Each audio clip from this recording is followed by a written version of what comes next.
ম্যাও ধরা শব্দের অর্থ হচ্ছে দায়িত্ব নেওয়া। মৌকা পাওয়া শব্দের অর্থ হচ্ছে সুযোগ পাওয়া। মক্ষ করা মানে হচ্ছে অভ্যাস করা বা অনুশীলন করা। মুখে মধু অন্তরে বিষ বাগধারাটির অর্থ বাইরে বন্ধুত্ব ভিতরে শত্রুতা। মুখ তুলে চাওয়া শব্দের অর্থ হচ্ছে প্রসন্ন হওয়া। মুখ রাখা বাগধারাটির অর্থ মান রাখা। মাছের মায়ের পুত্র শোক বাগধারাটির অর্থ লোক দেখানো শোক। মগের মুল্লুক বাগধারাটির অর্থ অরাজক দেশ। মাটির মানুষ বাগধারাটির অর্থ নিরীহ ব্যক্তি। মাৎস্য ন্যায় বাগধারাটির অর্থ হচ্ছে শোষণ নীতি। মণিকাঞ্চন যোগ বাগধারাটির অর্থ উপযুক্ত মিলন।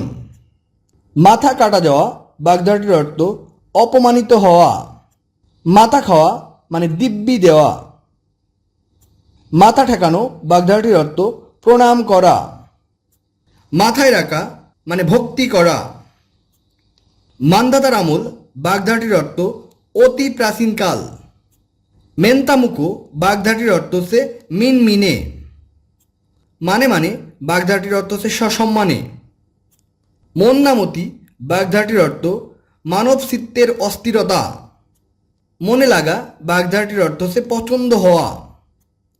মামদবাদী বাগধারাটির অর্থ প্রতারণা। গুরুত্বপূর্ণ, মামদবাদী বাগধারাটির অর্থ হচ্ছে প্রতারণা। মোমের পুতুল বাগধারাটির অর্থ সামান্য পরিশ্রমেই কাতর। মামার বাড়ির আবদার বাগধারাটির অর্থ যা খুশি করা।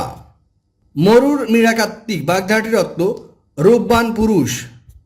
মোল্লার দৌড় মসজিদ পর্যন্ত এই বাগধারাটির অর্থ যার ক্ষমতা যতটুকু সে পর্যন্ত।